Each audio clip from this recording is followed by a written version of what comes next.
Hi, welcome to Sekiro. We're doing the Bamboo Thicket idol. All the way up to main hall. Click the show more in the description for time codes to jump to specific pieces. And the eye on the top right for choices for next videos. Anyway, there's a couple of guys here. I'm going to kill them a few times, you'll see. But initially you want to take that hook up from the idol and ride around this way. There's an archer up here you can kill, although watch out, there's a whole wall of archers up behind you and they'll open fire pretty quickly. They'll see you, but you're going to run back down and get those two who were approaching the idol at the beginning. You should be able to get them from behind here, although I failed pretty miserably. I was a little slow getting around there. Normally you can catch them from behind. You can always shoot the archer from a range with shurikens too, if that's what you want to do, but they go down pretty quickly, as you can see. At this point you should be getting the skills to handle two people at once, especially if one's an archer. I was just checking back up here for stuff. There's actually a hook point up there that leads to some dowsing powder if you need it, but I'll splice that in at the end. First we're going to go and get the Mist Raven. So what you want to do is take that hook point up right by the idol, and then swim upriver a little bit. There's a hook point on the right where we killed those guards, carry on beyond that, and there's another one here. If you run up here or cut these bamboo roots down, you'll chop them down, you'll see a carp over there on the left. That's a treasure carp. I missed him this time, but came back later. You can pretty much just approach him, jump in the water, slash, and he's dead. He's really close to the surface. So if you struggled getting that other one earlier and got frustrated and gave up, that's the fifth one you need for floating passage, back in the first area of this zone. Anyway, cut through those bamboos, come in here. There's 3 spirit emblems. That's a sign there's going to be a bit of a rough fight ahead. 3 is always a bit worrying. Make your way up here. It's 7 jumps in total. It's a rough fight this early. So if you come around here, this is where the Mist Raven is. You can actually just run up to the door, open it, grab it, and run away, and you'll make it without taking any damage. That's a completely viable option. That's what I did my first playthrough. If you want to fight this guy, it's probably going to go badly. He does almost, if you don't perfect deflect, he's going to do a lot of posture damage to you. Just on even a regular attack. His hits will pretty much one-shot you with current health. Sometimes he gets glitched and gets stuck down here if you jump off, which is neat. So you can backstab him. He's worth 300 experience, which is at this stage is probably the best part of half a level. If you do want to fight him, I recommend, well, not, but here's a reliable way to cheese him. Drop down here to make sure that he kites to you, and you can jump off the walls a little bit to avoid taking falling damage, but somehow I still managed to take it, or he kicked me or something. I'm not sure what happened there. But wait a little bit for him to lose aggro, the music will die down. Once he's done that, just start jumping up a little bit at a time. Take 3 jumps. If you see like a little white indicator, drop back down. Make sure you're healthy enough to survive a fall, but just slowly make your way up. It's pretty boring, but it works. He's basically waiting up there looking down the hole, and if you go too high, he's going to immediately aggro. But as soon as he turns around, you'll be able to make it about halfway up, and you won't see a little white circle because he can hear your footsteps when you're jumping. He's already turned around, you can just see him there, so now I'm heading all the way back up, and you can just sneak up behind him and backstab him. That's a pretty cheesy way to get experience, and it's actually not that efficient. It takes too long to get there and reset him. There's a better way coming at the next idol, which gets you about 700 experience in 5 minutes, like 100 a minute. If you want to fight him, abuse firecrackers. It's still going to be rough. You can see I deflect there, but coming up you'll see a fail pretty soon. And already my posture bar's maxed out, and he's just so relentless. You don't really get any time to guard. If you take 1 hit, your health is down so far that your posture is really slow to recover.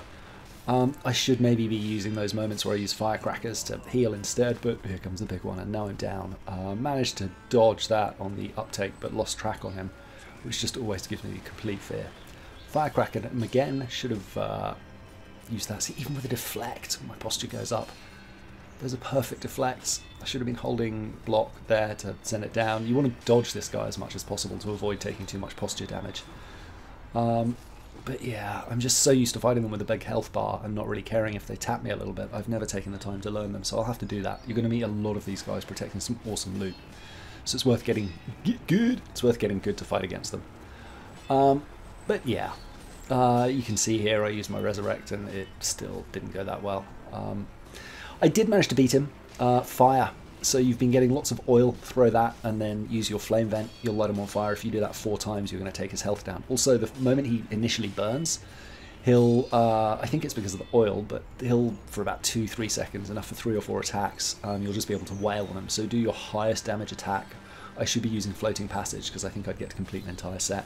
You've got to be careful with the timing. He comes in fast and fakes you out, so you can sometimes miss him. Keep an eye on your health so you don't die like that. Here I waited when I went down, thinking it was the last oil that I needed, just for him to turn around and get a bit of distance. Normally if you do that, they'll stop looking at you. In this case, this guy, the lone swordsman, they'll always kind of contact. I missed him with the first fire, so I had to fire again. Note that I'm down to my last spirit emblems too, because this costs 3 per shot. I've only got 15, so you've got to be really careful. You can't miss all but once. Now he's out of fire again, so more oil. That interrupted a thrust somehow. And then that's him done. It's cheap, but it worked, and it feels better than the cheesy method. If you want to kill him fairly. But again, the best thing to do is just run past him. There's no shame in just not engaging and not dying. So literally run up to this door, open it, you're unkillable during this animation. As soon as you pick that up, the game pauses. And then just leg it. But this is what the Mist Raven does. I kind of like it. You activate it and you get like a second, use it like a guard. When you get hit, it'll automatically teleport you above the person if you're not pushing a direction. If you are pushing a direction, it will slide you whichever way you're pushing. And there's a skill you can get to do an immediate attack follow-up afterwards, which will zoom you in like that, although I lost track on that dude there. But you'll see here, use it there, slide back in for a big hit. It doesn't do a particularly large amount of posture damage. Later on there's an upgrade where it leaves flames in its trails, which could be funny. You can combine it with oil, and I think it would be more reliable than a flame vent to light people up. But from here, from the Mist Raven dude, you want to drop down here. This is the wall of archers that I was talking about before. Just ahead there is the first archer that we killed, the archer on the podium that we killed. There's 4 here. I always think there's 3 for some reason. So there's 1 there, there were 2 there, 3 there that you can see, and then a 4th one there. And for some reason, I always go for this guy, get the kill, and then lock onto a different one. I never look right, and so I come forward, I kill this guy, and then I go straight for the other one, and I'm like, oh, why am I being attacked by an archer again? And that sets the fire guy off. And it's just a comedy of errors. But again, at this point, it shouldn't matter if you do a bad engage too much, because you should have the skills. You should know that there's an archer looking at you currently. You might need to dodge. Fortunately, he shot through a bamboo thing and it blocked his shot. So that was lucky. But they only take 2 hits. I maybe could have gone for him first. You can use a shuriken attack and a follow-up if you have that skill. Because I reset to go and burn that archer, I haven't killed these guys. So if you want to take that long route round from the beginning and not even engage these guys from the side, you can do it. You can see here they're just walking down this way. Kill the archer with a shuriken. That guy's yellow, he's turned his back. I could have snuck around the back of him probably if I wasn't running and got a backstab, but again, 3 hits dead. And I'd completely forgotten about the guards, so I was just heading around here to have a look for what to do. Forgot about the hook point, there it is there. It just pings up on the... no, maybe that was the wrong one. I'll get it anyway after this. So here are the 2 guards down here. One's already seen me, one hadn't, so he's a backstab opportunity. There's the guy in the bushes. Don't kill me, please, Mr. Axeman. These guys should be pretty simple by now. Deflect, a couple of hits, and another perfect deflect, and that's all it really takes. Now, from where you kill these guys, or where they're actually camped, you head around up here to the right, and you'll see a hook point. The archer podium is just down to the left. This is a different run, which is why I'm getting targets. Everyone's dead on the previous one we'll cut back to. And here it is. This is up where we killed all the archers. Make sure you've got enough spirit emblems. You can go back and buy more without resetting the zone if you need to. But make sure you've got enough spirit emblems to use 2 axe shots, which I think is 4 or 6. So it's not that many. And there's a big fat man over there with 2 shield guys. So what you want to do is go stand at the edge of the bridge until he turns yellow. Then duck and walk into these bushes. He'll eventually get bored and turn around because he's really stupid. He won't look where he was going when he returns to his spot, or look where the trouble was. So run up behind him, gank him, and then just run up and engage these 2 shield guys as well. Use the axe. Boop. Unfortunately, this guy charges me before I've got the kill shot animation. I'm worried that that guy's going to recover, but it's fine. And then same again here. Bamalama ding dong. Don't forget to loot their corpses. And then try not to dodge off there instead of looting. Pick up a fistful of ash, and then we're heading up here to see Father. I had a little look around because I knew I'd missed something but couldn't work out what it was, and I thought it was here, but there's nothing there, so apologies for that. Anyway, here's Owl on the right. Try not to run through the fire. I think being too close to it will set you on fire very, very quickly and kill you quite quickly at this level. He gives you a hidden temple key, and then you can go out this way. Now, this is the only chance you get to go this way. After this, if you come back up, the doors will be burned down, and Owl's gone, and oh no, it's very sad, what's going on? So I'm just having a little look around to make sure there's no other hidden hooks. I look every time, I'm always convinced I'm missing something, but if you drop down here, you'll be up where we came to the main hall thing in the previous video. That is this way, so if you go back from the shinobi area, where you fought the shinobi hunter, and then jump in the river and come up these 2 trees here. There we go. That will bring you to the same area that we just jumped off when we did that little pagoda jump swing Indiana Jones move. Anyway, in here, I'm going to run through it quickly because we've already done it. But there's an archer, there's an axeman and a shield man here. Gank one and pull the other out of sight of those 2. Get him down as quickly as possible. Don't be afraid to use oil and fire if they're still giving you trouble, but they shouldn't be. 1, 2, and then he's dead. Axe, lots of posture damage. Missed there, but yeah. Boom, dead. And then I think there's 1 more guy, 2 more guys running around. Note that the guy up ahead on the left, he's troublesome. He hides there, so you can sneak round and chop him in the face if you're sneaky. Right there to the right, that's where he hides. Now there's also a couple of monks down a little path here, so if you're facing the pagoda, turn right. They're rough. Each of them is probably as hard as the shinobi hunter, I would say. And there's 2 of them, so if you run down to engage, you'll engage both. You can stealth them both. The first one's very easy, I'll show you how to do that. The second one's much more difficult. I've only ever succeeded it with the Gaijin Sugar. But someone on my stream was telling me you can just sneak hard round and right. I haven't succeeded. See, if you want to use a Gaijin Sugar, because these guys are giving you trouble, you can, but honestly just come back when you've got some health. They drop a Bulging coin purse, so 500 coins if you kill them both. And there's quite a lot of those. If you clear out like groups of enemies, sometimes you get like a little bonus for wiping them all in a single run. So you can gank that one, and then this one, firecrackers to take down his health a little bit. I'm using floating passage, which is not the smartest move.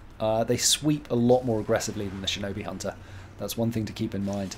So you really need to be on your game, spotting the difference between the sweeps and the thrusts. That's what's going to undo you the first time you come here. As well as the just death thrusts that you completely misread. If you want to go in all aggro, you can. It's a risky play, but here's how I did it.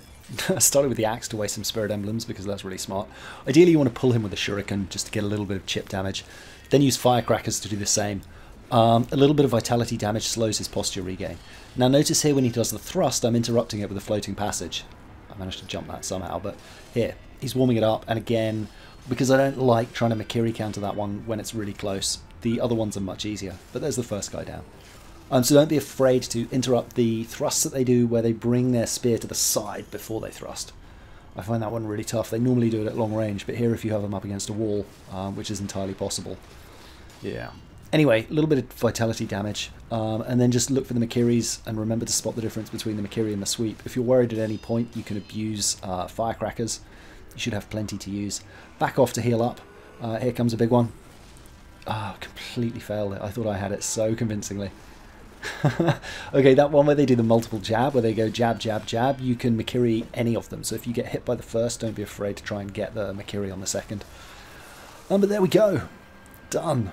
Bulging coin purse is actually what I got for killing them both, because you'll see there's a balloon of wealth, and then I still haven't picked that up because that was actually a pop-up. That's just pellets. But yeah, don't forget to loot them. Happy days. Anyway, with that all done, it's up through the cave and to the next idol. Whether you choose to do the monks or not is up to you. Honestly, I would, if you're anywhere near leveling, go and grind it out first, because it's so easy to get caught out by them. That was probably 3 or 4 runs to get them like that. And I'd been stealth killing the first one and I was just bored of waiting, so I thought, oh, I'll go and give it a go. Anyway, sorry, there's oil here. I've picked it up earlier in a previous run through, and there is the idol. That's main hall. From here we're going to take Juzu the Drunk, or you can head to deal with the Chained Ogre back in Ashina Outskirts. Now that we've got the capability for fire and we have a bit of oil, I recommend the Chained Ogre. There's a general right after him which will get us up to 4 prayer beads, so you can go in against Juzu with a bit more health. Ultimately, killing Juzu will give you an amazing farming spot, so it's up to you which you prefer. Both are entirely possible with 1 health bar. Anyway, click the eye in the top right for access to either of those. They're on the left and right on that screen right there. I'll see you in the next video. Bye bye!